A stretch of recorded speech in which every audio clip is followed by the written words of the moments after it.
बाइसगीर की तारीखी दीनी दरसगाह दारुल उलूम देवबंद ने सऊदी अरब में तबलीगी जमात पर पाबंदी आयद किए जाने की मजम्मत की है।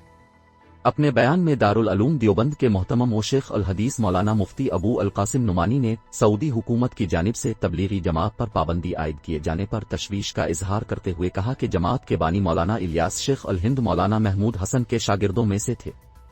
उन्होंने तबलीगी जमात कायम की जिसके तहत अकाबिर की मुखलिसाना जदोजहद दीनी व अमली एतबार से मुफीद रही है। उन्होंने कहा कि जुज़वी इख्तिलाफात के बावजूद जमात अपने मिशन पर काम कर रही है। कम व बेश तमाम आलम इस्लाम में इसका काम फैला हुआ है।